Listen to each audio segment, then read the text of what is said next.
Hey guys, Mr. Houston here. Today I want to talk to you about chemical reactions. Now to start this off, I want to show you a chemical reaction. So here's a video.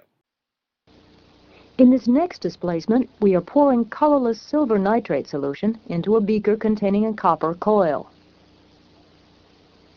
We notice that as the silver nitrate solution touches the copper, the coil immediately darkens and thickens. Copper is reducing silver ions to silver. When we take a closer look, we can see the silver crystals on the surface of the copper. Now, after some time, we also notice that the solution has turned blue because copper ions are formed. Copper has been oxidized to blue Cu2+. As we shake the wire, we see the large amount of silver that has been displaced. Alright, so this reaction is silver nitrate reacting with copper metal, and it's producing copper 2 nitrate and silver metal. Now, there are two distinctions here, the things that we are reacting and the things that we are creating. So the things that we are reacting are called reactants, and the things that we're creating are called products. Now, the things that we're reacting, that would be silver nitrate and copper. Those are the things we're reacting. The things that we're creating, the products, is copper 2 nitrate and silver. Now I'm going to write an actual chemical reaction for this.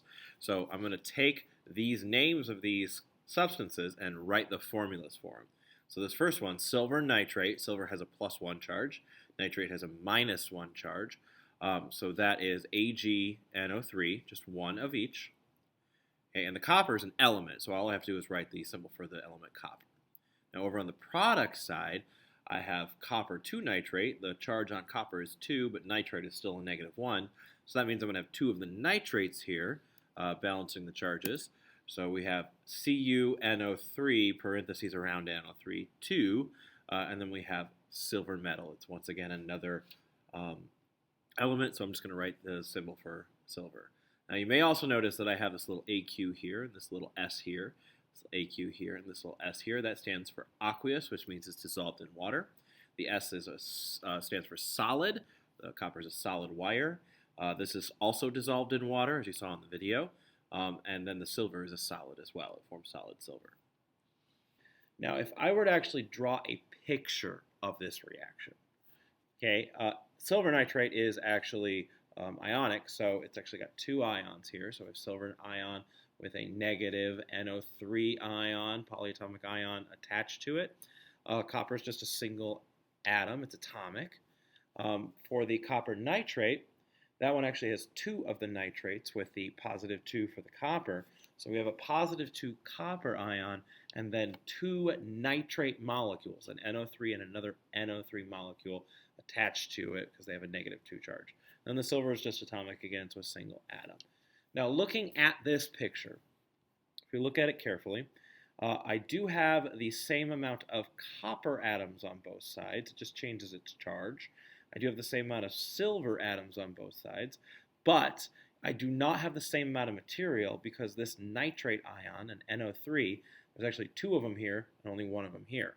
So this is actually not balanced. In order to actually follow the law of conservation of mass, I would actually need another AgNO3 over here so that I have enough of the nitrate ions in my reactants to actually create this copper 2 nitrate. I need to have a second nitrate to be able to create it because it has to come from somewhere.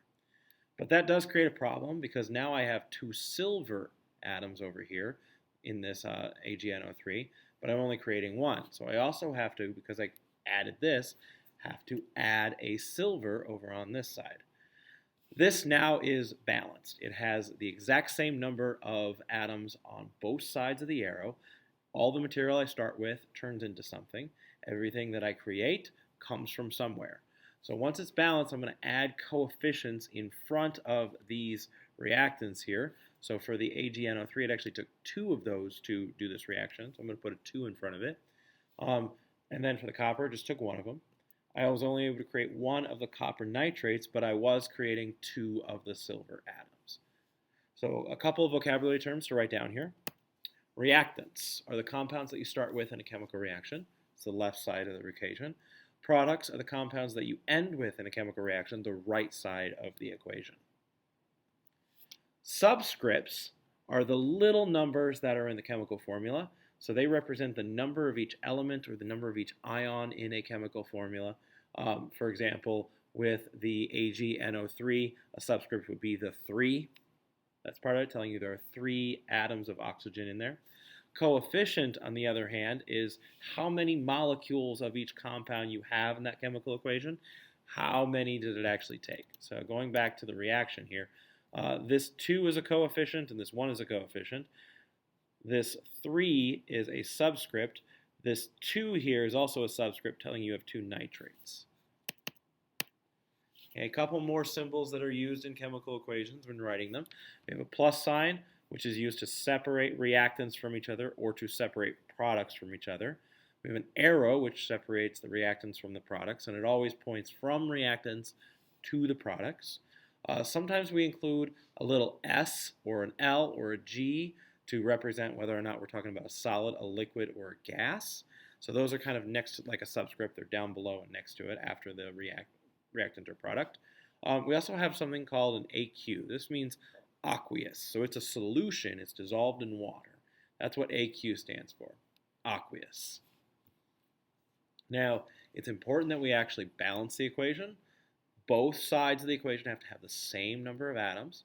And this is how we show the law of conservation of mass, that mass is actually conserved and we don't create anything from nothing. You can't destroy it either.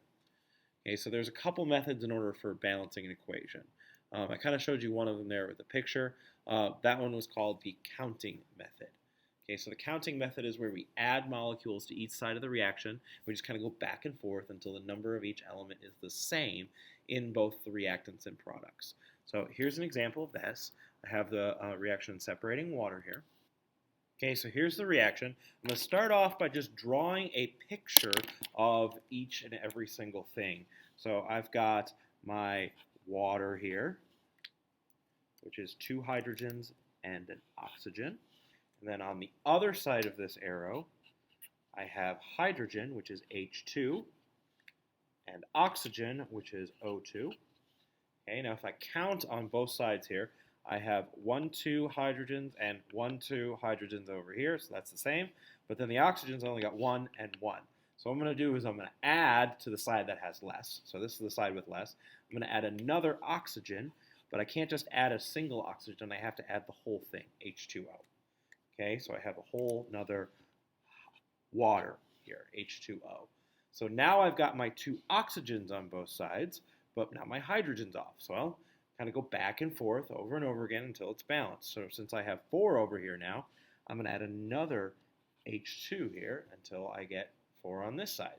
So now this is actually balanced and it's even. You just kind of go back and forth and just keep adding until you actually hit the point where they are balanced.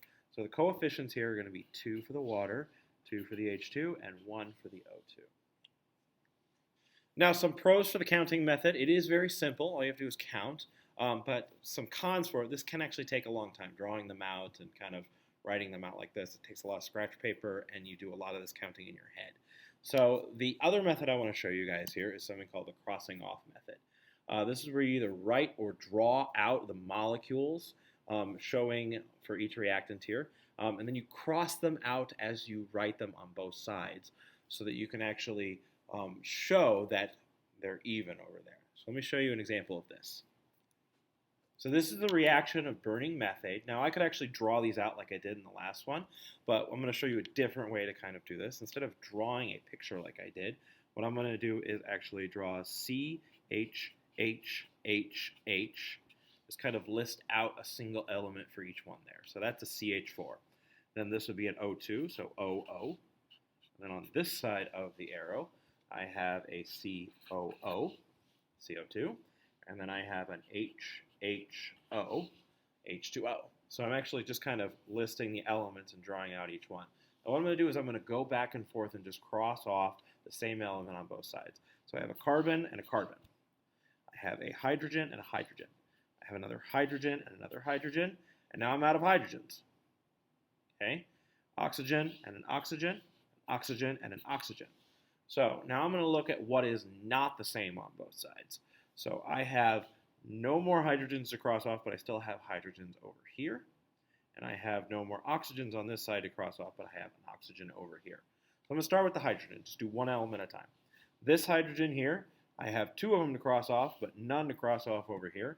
So what I'm going to do is I'm going to add another HHO, and that allows me to cross off my hydrogens on both sides. But I have a problem with my oxygen still. So this is an O and an O on this side, which I can't cross off over here.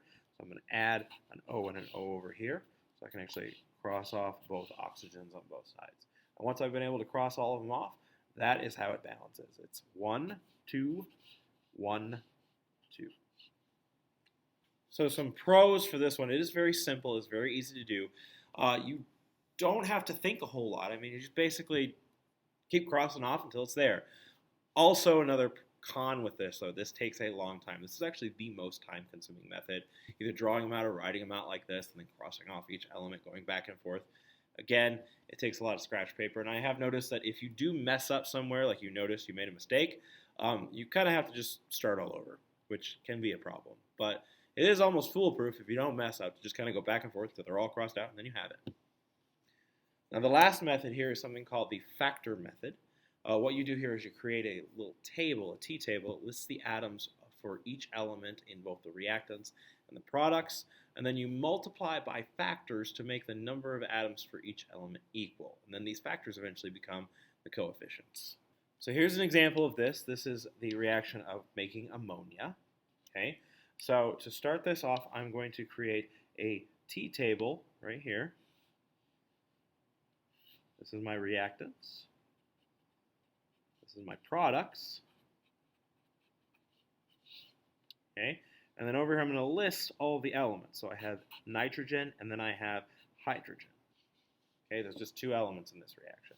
So my reactants here on this reaction side, I have 2 of them. And then I have 2 of these. Over on the products, I have 1 of the nitrogens and 3 of the hydrogens. Now it's very clear to see that I do not have the same number on both sides. So what I'm going to do is I'm going to try to fix that. I'm going to start with the nitrogen. Since this is 2 and 1, I'm going to times this by 2. And by timesing this by 2, I'm going to times everything in here by 2. That means that I now have 2 nitrogens and 6 hydrogens. Okay? So now I have 2 and 6, so my nitrogen's fine, but my hydrogen's not. So I'm going to come back over here and go, okay, well, what do I need to actually make a 2 into a 6? Well, that's a factor of 3 here. So I'm going to times this by 3, and that will times this by 3, giving me 6. So now I have 6 and 6, 2 and 2. So these things I used right here are the coefficients. 2 of these, 3 of these, 1 of these. Now some pros to this one. It is very quick to do. It doesn't take up a lot of space. It's just kind of going back and forth really quick and doing some math in your head sometimes and writing it down. The cons, though, this is the most complicated. It's not quite as easy to do. It does take some practice, but for some people, they like the less writing and they like the quicker ability to do it. So it's not quite as easy as to see exactly what you're supposed to do here. So you may use whatever method you want to actually do your balancing. It does not matter as long as you can actually get the result.